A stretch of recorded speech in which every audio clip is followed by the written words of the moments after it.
This episode of Bouts Talking Bouts is brought to you by Bare Knuckle Betting Shark. Winning parlays, if you're looking for them in BKFC, you got to be checking out BK Bet Shark. Here's the thing, $50 buys, you get a personalized bet slip. It's based on your own budget. You can be flexible. It is what works for you. And this guy's got the receipts. You can check out all the winning tickets. You can peep them, and you can do so at Bare Knuckle Betting Shark. Check him out on Instagram and get with it. Got them personalized betting slips going on, $50 buys. All right, on this episode of Bouts Talking Bouts, very excited to be chatting with an individual who's set to compete at BKFC 51, which goes down on September 29th. And we've got Harris Stephenson knuckling up and towing the line against Brian Maxwell. And great getting to have Brian on the show for the first time. How you doing there, man? You having a solid day? Yes, sir. I'm having a pretty good day. How about yourself? Yeah, no, can't complain, man. I'm doing all right. It's a little bit of a rainy day, but getting a little bit of indoor work done. But, you know, going from the indoors to, you know, talking about home turf a little bit, or at the very least home state kind of turf, I would think you'd be excited for this one, just, you know, being out of Rocky Mount and this being a big one in Virginia. So what's the excitement level for this one coming up? Man, the excitement level is far none, man. It's awesome. I'm getting to actually fight at home, literally right down the street from my home for the first time since 2019. And, you know, it's a happy, emotional, fun time at this moment. Like I'm still in shock. I'm still in awe that BKFC is finally coming to literally my backyard. Literally, like, where we're fighting at is literally 10 minutes away from my house, which is fucking awesome. Yeah, that's wild. So is this like an arena that you have a lot of familiarity with, like maybe even going to other events, and now it's kind of like you're the, you know, star attraction part of the show type vibe? Man, this Civic Center is actually a place that, you know, I've fought at several times. I actually made in this same building, I actually made my professional debut there, and I fought there several times since then. And, you know, this is my area. Been able to fight at home a lot before Bare Knuckle, you know, like basically recruited me, and I went to tryouts, and then they actually surprised me in 2019 at my very last fight here in this area and offered me a contract, which was awesome. It was a very emotional night, and, you know, I ended up winning my fight in less than a minute, so it was awesome. Yeah, I love hearing that, and I kind of wanted to touch on the last fight a bit too, because I would think that would fit nicely within what we're talking about, just really making that bare knuckle history at BKFC 39 in Norfolk, Virginia, just being that first sanctioned bare knuckle fight in Virginia, and talking about winning in less than a minute, I mean, just incredible, man. So, I mean, just how satisfying was it to, you know, get that victory, because you fought so many just, you know, champions, or rather like title contenders, exemplary guys, yeah. Man, to be quite honest, it was an honor to be the very first bare knuckle to fight to even be on the soil of Virginia, and also it was kind of emotional because at first, you know, I was in a higher part of the fight card, and so I was in my feelings when I got dropped to the, you know, first fight, because, you know, I was on my high horse of, hey, this is my backyard, why do I have to be the first fight of the night? And then, you know, literally 2 days before the fight, I came to terms with myself as, hey, this is going to be a history-making moment. You're going to win tonight, and nothing is going to be able to stop you from winning. So, you know, like I said, two days I came to terms with myself, and, you know, I kicked my fighter spirit into a different gear, the gear that I've always had. But, you know, it finally came out during that fight camp. So I was just excited to be able to make history, because, you know, that's what I thought about the whole time during fight day was, I'm going to make history. I'm going to be the first bare knuckle fighter to win a fight on bare knuckle on my home turf in Virginia history. Yeah, you're feeling a little better about the card placement this time out. It looks like you're on the main card per the BKFC site. Yes, sir, man. I feel so much better. I didn't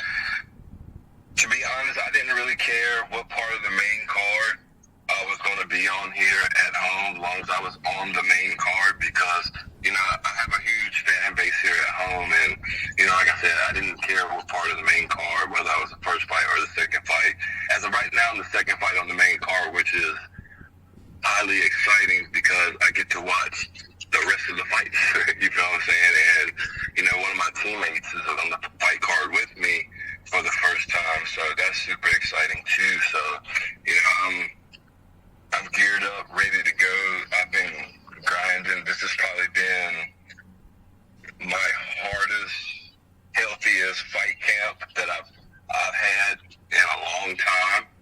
So I'm prepared. Like, I wish it was this weekend. That's how ready I am. And based on a post I was seeing of yours, this would seem like an opponent that people have been discussing you fighting for a little while. Like, there's been maybe some behind-the-scenes talk about, you know, a bout offer being, you know, drawn up there. So, like, I guess how long was this fight discussed, and I guess when did you actually get the official bout offer for this one? Man, I've been asking for this fight since right before COVID hit. I've been asking for this fight since the last, let me see, what BKFC was. It was the Artem Lobov versus Jason Knight Part 2 fight. And, you know, after that fight, I asked for this fight, and, you know, it was some things that said I needed to do to get the fight. And, you know, like I said, I've been lobbying for this fight since then. And, you know, it was supposed to actually happen earlier this year, and it didn't happen. And then it was supposed to happen in July, but the fight card in July got canceled. So, you know, Bare Knuckles coming to my hometown. This is the fight I want. So I strictly asked for Sandman to fight at home. I had other options, but, you know, I'm not one to want to have anything handed to me. I want to earn it. And him being a veteran and me being a veteran, I felt like it's the perfect fight for me. You know what I'm saying? So I'm happy that this fight is finally happening. And, you know, at first it was a little rocky with some stuff going on behind the scenes, but we finally got it to happen, and, you know, it's game time now. Yeah, and I mean, just based on the timeline you gave, I mean, very interesting. I mean, it would seem like that fight was on the table, or at least one you wanted for, I mean, almost 4 years. Like, it looked like you were targeting that after, you know, you had your, you know, initial BKFC fight there, and yeah, he looked like he was a few fights in there. So, just what was it about him, even at that early point? Like, you talk about the dynamic now making sense with both of you being the BKFC veterans, but even from that early juncture, like, was there something about him where it's like he represented like one of the maybe like higher level guys in the division? Is it like an exciting style matchup? Like, what really drew you to him that early on, I guess? Well, you know, I first seen him at the first time that I ever came to BKFC. One of my training partners actually fought on BKFC too, Bruce Zembrowski. He fought Kendall Grove, and, you know, Harris, he fought that night, and, you know, I watched this fight, and, you know, I liked his style, you know, so that was his debut there, and, you know, I've watched several of his fights in between, and, you know, when it came to, like I said, right before COVID hit, that interested me in fighting him because, like they say, styles make fights, and the style that we both have, the two different styles that we both have makes for great fights, and to be quite honest, this is either going to be a fight of the night or it's going to be a knockout of the night, in my honest opinion. And, you know, like I said, the reason I wanted to fight him is because, like I said, styles make fights, and that is the perfect style to test, testing myself against, and two, him being a veteran and me being a veteran makes for a good ass fight. Yeah, for sure. I mean, just on a stylistic level, I mean, it makes, you know, immediate sense. But I guess just too, because he's a guy that's, I mean, really been in there with some, like, you know, higher end guys, like former, like, you know, title contenders and whatnot, just as you have. So I didn't know if there was also some dynamic of, like, I don't know, serving a master, of like getting higher within the, you know, hierarchy of your weight division and trying to like make a bit of a run, as it were, like climb the rankings, I guess. Well, to be quite honest, and, you know, if you look at all my social medias, whether it's on Twitter, Facebook, or Instagram, I got my first win and made history, and, that started my mode of a comeback tour. And, I've been using the hashtag comeback season, and, I promised myself and the ones around me that this year is my year. It's my comeback year. It's my year to make a statement. And, I've shown great progress in my last few fights. And, at first a lot of people, were thinking, hey, he's got this amount of losses. This is an easy fight for me. But, them mentioning that my last two performances has turned to zero to slim people calling me out and wanted to fight me now. I'm in a space of my last two performances, people really noticing my hard work and my grind and the work that I put in. So, like I said, comeback season. Yeah, bare knuckle can be a curious sort of sport in that sense, though, because, like you were saying, you got like a very all-important win, and I did see a lot of the, comeback kind of rhetoric on the social media and stuff like that. But at the same time, it's like every single fight you've had, you're in there with, like I was saying before, like either people who have been champions or, contending for titles for sure. So definitely like a trial by fire sort of thing, it would have seemed like. Earlier BKFC journey for sure. Yes, sir. And, I'm at the point to where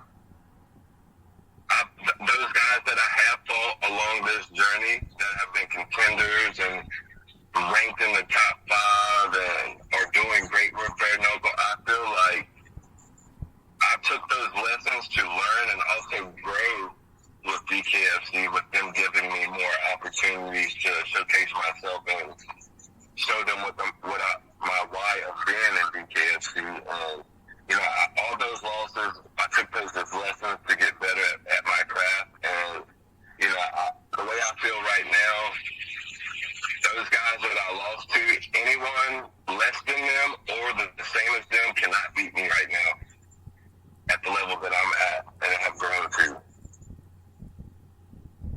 And we were talking about the whole comeback tour thing on your social media and everything like that. Like, what does the comeback tour like represent? Like, is it mindful of getting some of these rematches? Like, I felt like I should ask with you, talking about how like, if I fought those guys now, I would get the W. Like, is this comeback tour, I guess, mindful of evening up a few different series that you've had with some of these guys? Or like, what is the, I guess, broader aim? Is it just to get out there and perform your best? Or is there some express kind of goal or pursuit within that, I guess? To be quite honest, my comeback tour is, starting to get these wins, to get back to the winning column. And there is a few of these gentlemen that I lost to that I would love to get the rematch with now. At this point, even after this win, I'm going to make if they allow me to do it, I'm going to make a special call out. I'm just not going to say it yet until I get this win. But, I've been dealing with some mental issues because of a nagging injury that I didn't know that I had since I fought my very first bare knuckle fight in 2019 when I fought Jarrett Warren. That's one of the fights that I definitely want back. And, I've been dealing with this injury for a while since then, and it's held me back. It's put a mental drain in my brain, and every time I would go to the doctor, they would tell me that, hey, it's just swollen, you'll be fine, blah blah blah.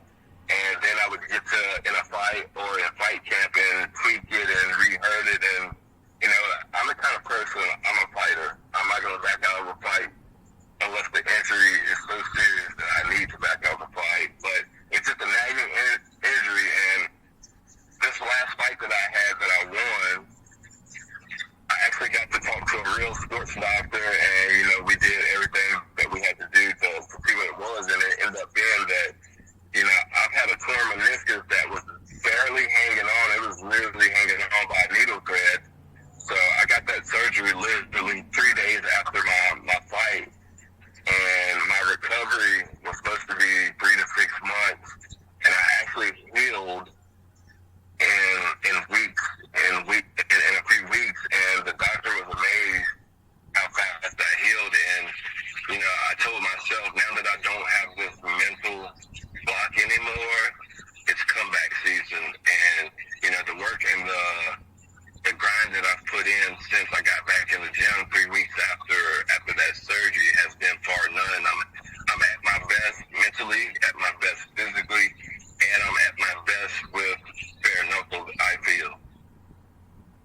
Yeah, and in talking about getting in that work in the gym and things like that, it seems like round 30 MMA as well as hybrid MMA are the primary spaces. Is that still where you're, sharpening the proverbial tools there?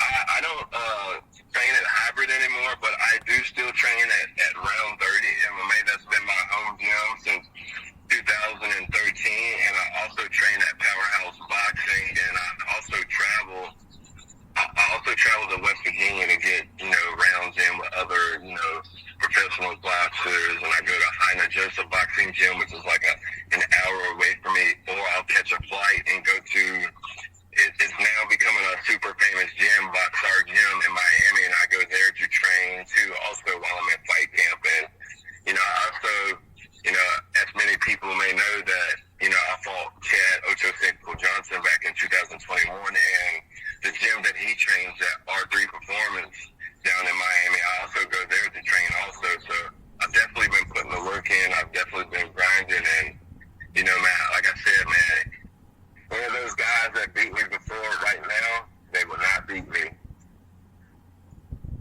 It's funny you mentioned that. That was something I did at least kind of briefly want to touch on, because it just seemed like an interesting event when you fought Ochocinco there, just donning the big gloves and, boxing Chad Johnson and just being part of that, Floyd Mayweather versus Logan Paul event that seemed to drum up a certain level of attention. And I understand Jorge Masvidal helped you set that up. So can you give me the full timeline, like getting involved in that, just what it was like, etc.? Because I'm very curious.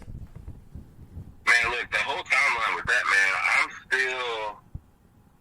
still in the shock from it, because, like, now, leading up to that, I was, traveling, going to Alabama for BKFC trials to help out, and then, I went to BKFC when they had the first Alabama fight card, and one of the guys for trials asked me to corner him, and, on the way there, I got I'm not going to say a weird phone call from a promoter I had fought for earlier in the year, but it was weird that he was calling me, because, I hadn't talked to him since I fought for him but a few times, and when he called me, he asked me, am I available to fight? And I, let him know that, I had a upcoming bout for BKFC in like 2 months that I was preparing for, and he hit me with all right, got you, I'll call you back. And then literally 30 minutes later, I stopped to get gas on the way to Alabama, and,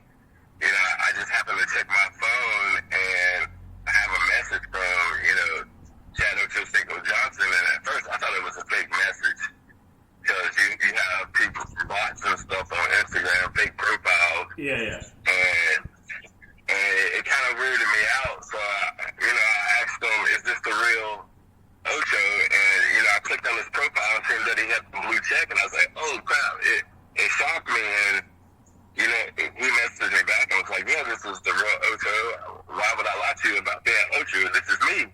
And me being one of Ochocinco's biggest fans, he's one of my idols, man. Like, anybody around me can tell you that this is my favorite football player of all time. Any Madden, NFL Street Game, anything that had to do with the NFL, Ochocinco was my number one receiver and my number one kickoff return and punt return guy on any game I've ever had while he was in the league.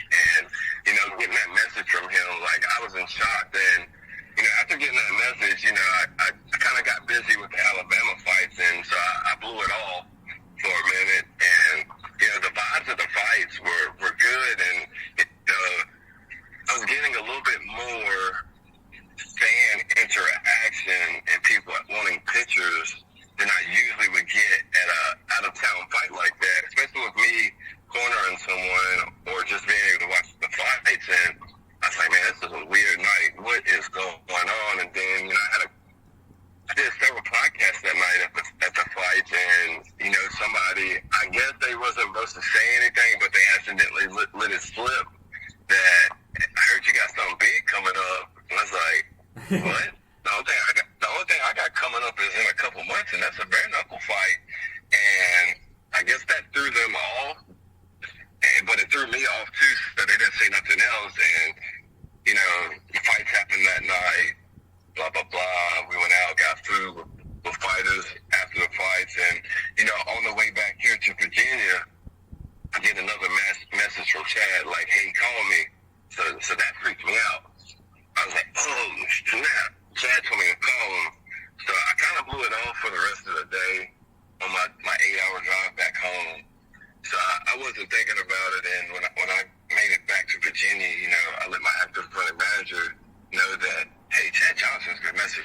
says, the whole time that I've been gone, what is going on? Should I call him? Can you call him?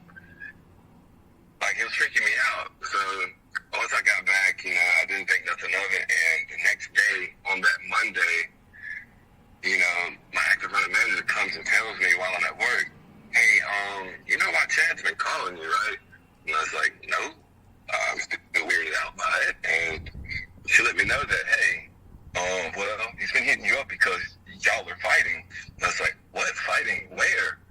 And she told me for Mayweather Promotions, and I was like, oh crap! Like I was freaking out. Like I literally shed a man tear for a second.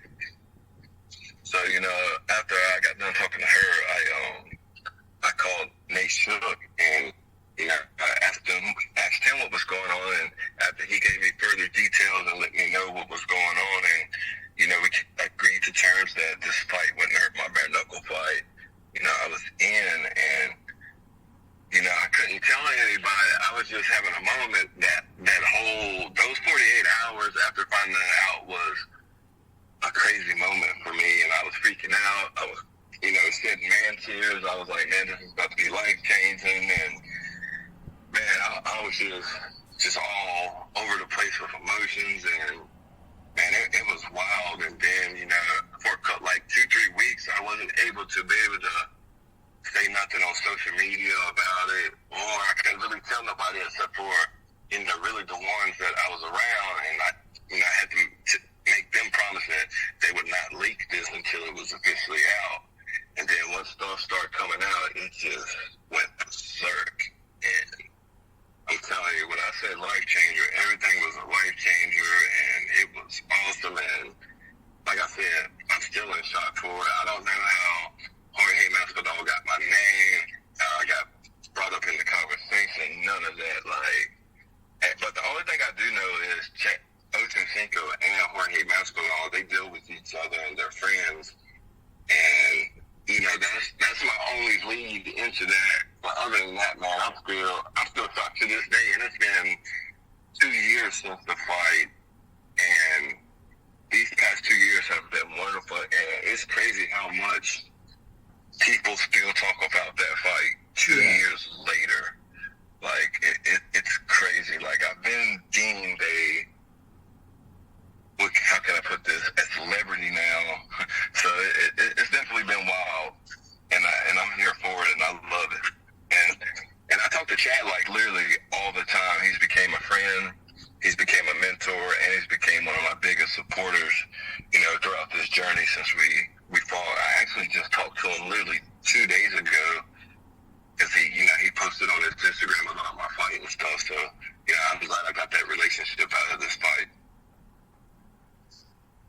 Yeah, it just seemed like you both got so much out of it. I mean, it did ultimately end in a draw because it was an exhibition, obviously. But, I mean, he got the experience of, going the distance, doing his thing, kind of getting that feel like you got a knockdown and, like you said, some notoriety thereafter. So it seemed like a real win-win in a lot of ways.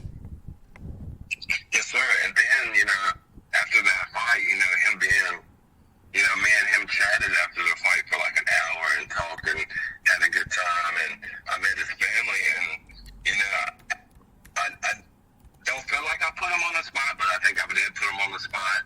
That night, I asked him, because my next bare knuckle fight was the same place we fought in 3 weeks later, and I asked him, would he be blessed? Well, not would he be blessed, but I would be blessed for him to be in one of my corners in my next fight. And he said, yeah, man, without a doubt, anything you need, I got you. And my very next bare knuckle fight, 3 weeks later, he was in my corner, and that's basically my profile picture on Instagram.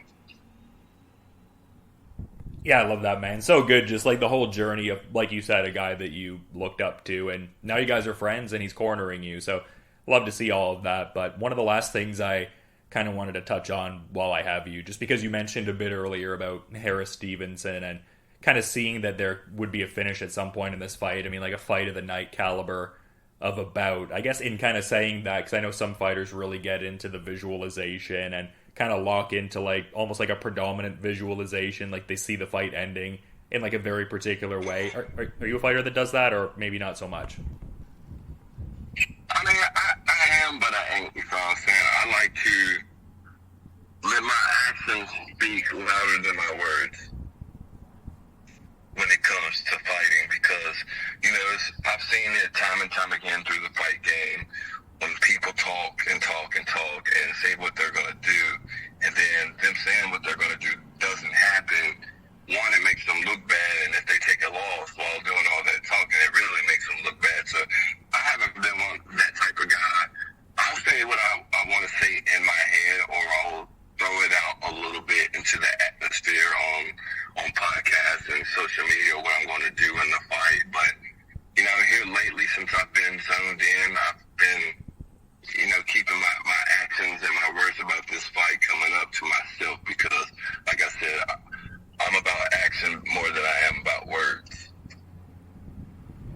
yeah, I mean, your fight resume and just what you bring to the table definitely underscores that in a big way, man. But just really appreciate the time and getting you on the show. I'm curious if maybe there's like a final parting thought you'd like to add as we're kind of wrapping up, though, Brian. I would like to, first of all, shout out to all my sponsors, first and foremost, my family, my friends, and all my teammates that have helped me throughout this fight camp. And the rest of this fight camp, we're 2 weeks out, September 29th, Salem Civic Center. Come out and enjoy. And, I want to personally thank you for having me and considering me to be on your show. And, I've been peeping everything that you've done for a while. I didn't even know we weren't friends on Facebook until you messaged me. I was like, man, I thought we'd been friends. And, I'm very gracious, man. This is actually my first interview while I'm in fight camp. And, I got my own podcast called the Mr. Red Rims Podcast that I just kicked off a month ago. I'm 5 episodes deep.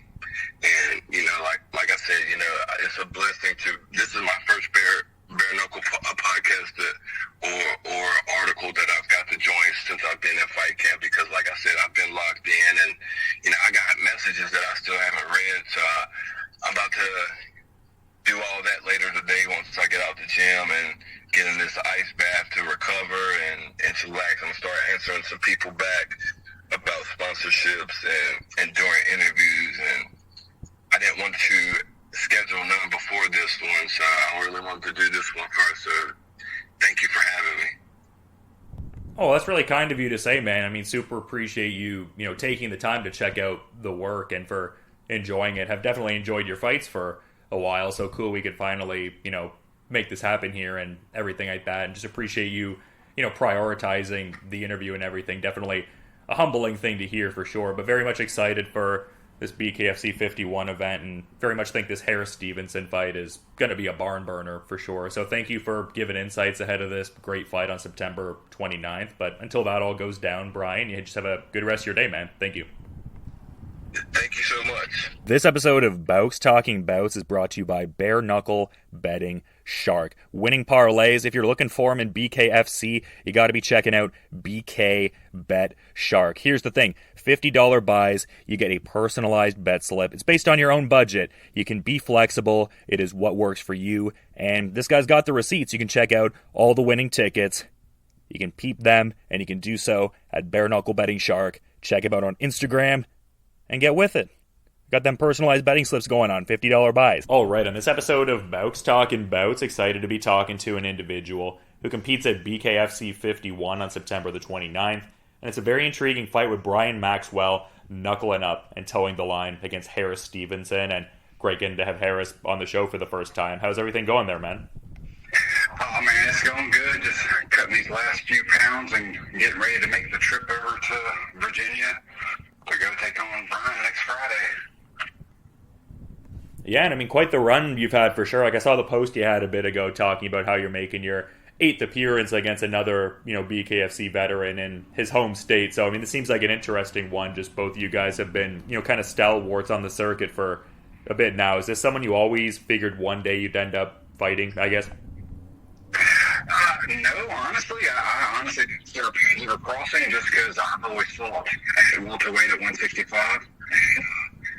And I've met Brian a few times, and that was a real cool dude. I was actually on one of his old podcasts back in the day when I first got into BKFC. I think he was one of the announcers on the podcast with Bruce Garlowski, or I can't think of how to say his last name, but I mean, I'd always had good run-ins with Brian, and then about 2 years ago, he made a Facebook post about wanting to fight me, and he's always fought at 185, and again, I fought at 165, so I was like, that's a little strange, but, if anybody wants to fight me, I'll honor that request any way I can. So for the last 2 years, we've been trying to make it happen, had some complications between venues and dates and other fights being lined up for both of us.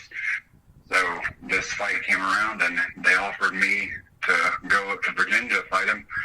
And I'm not a traveling person. I'm an introvert. I'm a homebody. I'd much rather fight somewhere close and not have to do the whole travel ordeal for it. But because this has been ongoing for so long and it needs to come to fruition, I'm going to make that trip and make it happen. So you're a guy that, like, if you can have it your way, quote unquote, like, you almost get more fired up being like the, home crowd kind of guy, as opposed to like all that, comes with having to travel and be out of your immediate zone for a fight. Yeah, it's not necessarily about the home crowd per se, although that is very nice, but it's more or less, I just don't travel.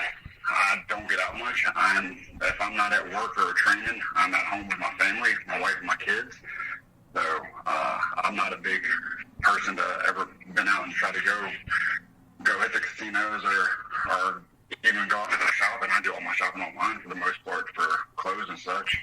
So, I mean, I'm real introverted, and most people wouldn't guess it from me until you actually met me in person. But I'm very quiet and standoffish and just kind of mind my own business, and this is kind of my alternate personality. It comes out in the ring. Yeah, it would seem like more the competition aspects are what draws you to it than, like, I don't know, being the guy under the spotlight, for lack of a better way to phrase it. Yeah. The competition aspect of fighting for me is what it's all about. Is honestly, I like doing something that scares the hell out of me, and it kind of pushes me mentally, physically, and even emotionally for growth. And I don't think you can grow inside your comfort zone, so therefore I push myself outside of my comfort zone every time I step in that ring, and every time I question my sanity when I'm doing it and wonder what the heck I'm doing, because I mean, I'm working full time. I'm full time in college, got a 4.0 GPA, and an academic scholarship. I mean, I got a lot going for me, and then I'm still pursuing the fighting thing as well. So that's just something that helps me kind of level out and kind of push myself.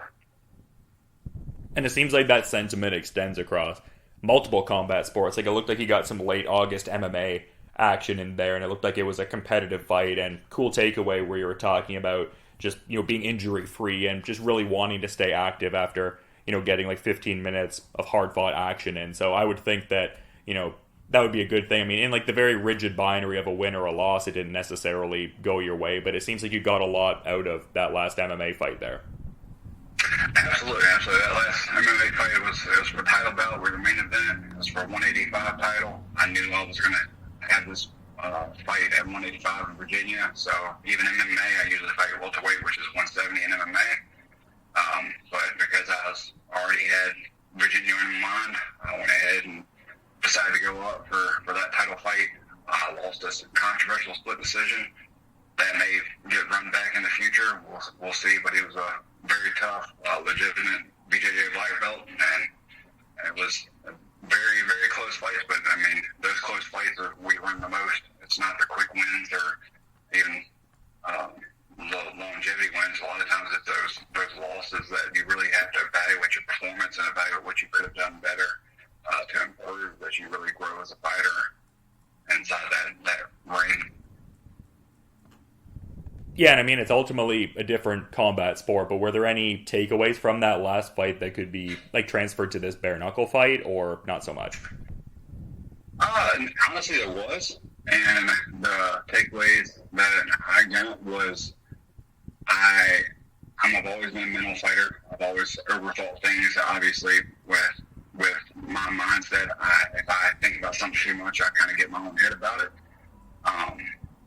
With that fight, I did kind of get my head a little bit. I did some fight review right up to that fight, and I kind of altered my game plan slightly to mirror something I had seen previously done in fights against that opponent, and it didn't work out in my favor. And so this fight, I'm going to fight my fight. I'm not going to try to mirror anybody else, and I'm going to continue to pick apart Brian's game that I've picked apart for the last couple of years. Ever since he called me out, I've kind of kept an eye on him and had that on my back burner as far as my training aspect and what to look for, and then kind of knowing what I was going to train for whenever he and I eventually did toe the line together.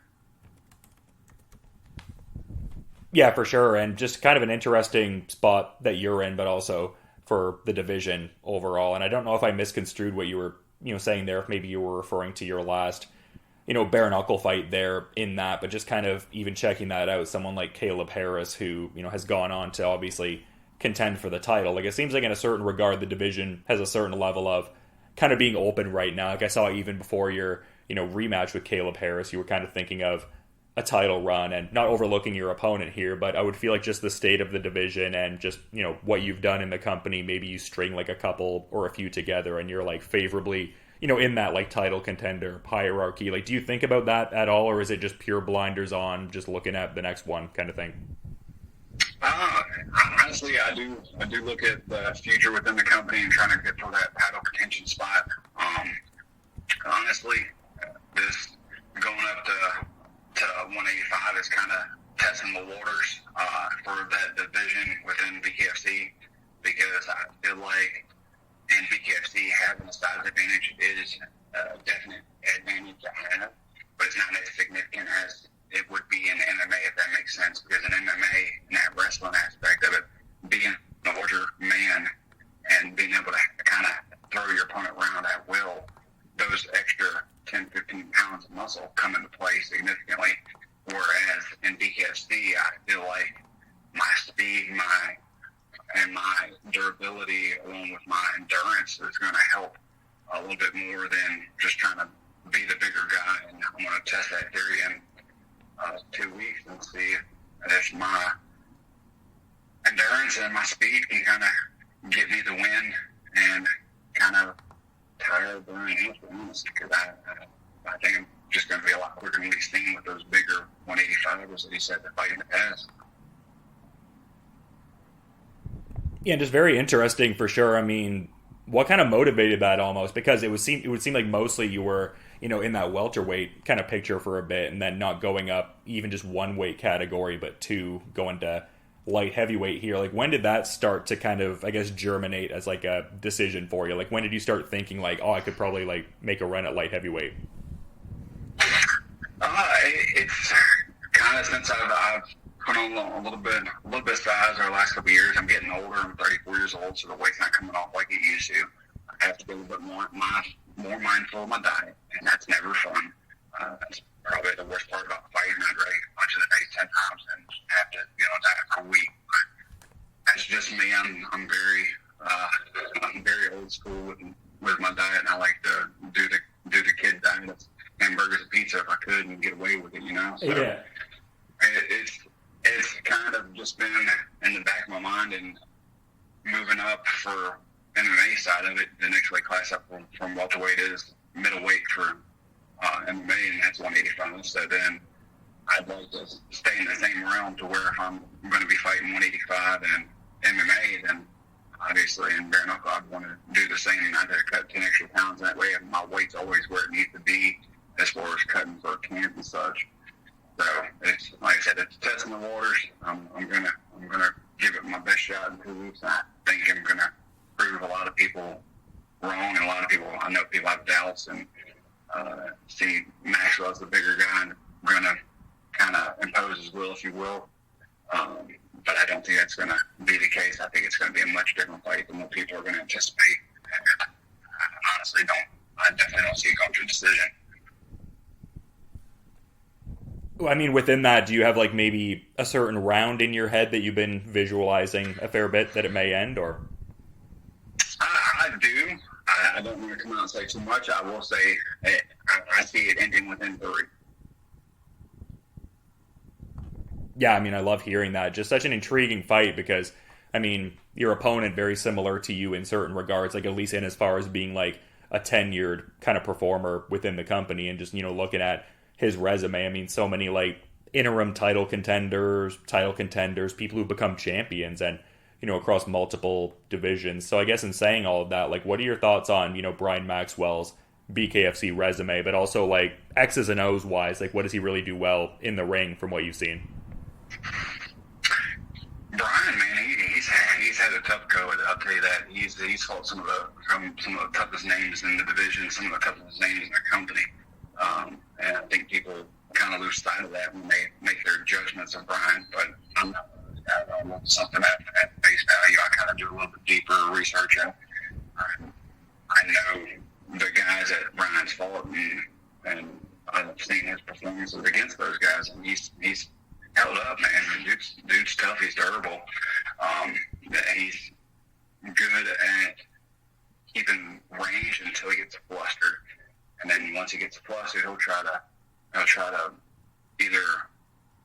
close the distance and play in tight, which he shouldn't do, being as tall as he is, or he had an issue. He's corrected in the last couple fights, but he had an issue with shelling up too quickly. So if he get hit and he started getting overwhelmed a little bit, he'd shell up and then start paying too much punishment that he shouldn't take. Whereas these last couple fights, he's improved drastically, and he no longer shells up like that. He'll actually move out of the way and circle out like he's supposed to. And so it's going to be interesting. It's going to be interesting to see what changes he made between his last fight, where he won in Virginia, to this fight where we're fighting again in Virginia. And kind of testing his growth and then testing my growth as well. Yeah, I mean, for sure, there's a lot going into this fight that's very exciting. I mean, when I saw the matchup announced, it's just one of those fights that just jumps off, a poster and stuff like that for people who, actively follow the BKFC scene. But curious to, get some thoughts on this, because obviously a lot is made of your career, your day job, when you're not out there knuckling up and towing the line, just being a police officer and, fighting Mississippi crime and all that. Do you ever have any kind of crossover with that? Are you, on duty as a police officer and people are like, hey, you're that BKFC fighter? Is there any stuff like that, or maybe not so much? There has been. It's really not too prevalent, just because I've kind of created a separate identity between my work personality and my fight personality. Just because I do see the fight side of me as an alternate personality. It's not, I don't want to be judged solely based off that. I want somebody to see that side of me and then make an assumption of what my personality is going to be. And honestly, when I got into law enforcement over a decade ago, that was actually a hard thing to overcome, because I was already professional fighting MMA. I was 4-0 at the time I got into law enforcement, and actually the chief of police who hired me had me retire from MMA to pursue my career in law enforcement. And that was simply because of the stigma associated with MMA fighters, and that they were kind of meatheads and egotistical, and anybody who knows me can tell you I'm not that guy. Even now, as many fights that I've had, I'm very passive. I don't think I'm better than anybody. I don't think of the meathead mindset of, I'm going to solve things with my fist. No, I'm very logical. I'm very well thought out, and I try to outthink people when I try to do anything. But thankfully now, I don't really have an issue with anybody figuring out who I am, because I'm actually behind the desk now. I'm a detective sergeant in professional standards. So I do background investigation and internal investigations. I don't deal too terribly much with the public. But even when I was on the road, the ones who did figure out who I was fight-wise, they all more or less thought it was intriguing and cool, and kind of would create that association there where they could see me as a person rather than just as an officer. And so it actually helped me communicate better with the citizens and make some good connections, especially with the younger generation, because they're headstrong, this young generations, and they're hard to get through. So if you have something like that in your back pocket to kind of show to them and show them that you have your own dreams and your own pursuits that you're trying to accomplish, and it takes dedication, and it takes living the right lifestyle and not making bad decisions that can affect the rest of your life, it kind of helps show them, in a sense, that you actually know what you're talking about and know how to become a professional athlete. So a lot of times that's what a lot of these kids had aspirations to become, is some form of professional athlete, even if it's not a fighter. Yeah, and you kind of touched on something sort of interesting there, like how maybe like a while ago you were more kind of out there in the public eye, and I get what you're saying. It's sort of that sentiment we were talking about before, where it's like you like to keep the public life and the personal life a little bit private and everything. But I mean, even in saying that, it does seem like there has been a certain level of shift in at least how some people see bare knuckle, or how some people are even like talking about the sport. And just curious to get your thoughts, being that you're someone who debuted on BKFC too. Like, it seems like there's a lot more discourse about like fight IQ and people talking about the sport in a bit more of an informed kind of way. Like, have you noticed that sort of, I guess, like learning curve and progression with maybe how people talk about the sport of bare knuckle and analyze it and approach it? absolutely. I mean, when I got into Bare Knuckles 2018, that was BKFC 2. They came to Biloxi, Mississippi, and everybody thought I was crazy. They thought it was barbaric and real inhumane in a sense. And they thought it was just kind of like a mentality for like a rock and sock robot, so you could stand up the longest. But I can attest to the fact that it's so much more than that. And although I've never done a professional boxing match, I've done different boxing competitions, and bare knuckle, between all of my fight careers, or all the fights I've had between the different platforms, it is so much technically advanced, and there is so much science behind it, and there is so much. It's kind of, in a sense, it is like a chess match, even though I know jiu-jitsu is often described as kind of a chess match of the body.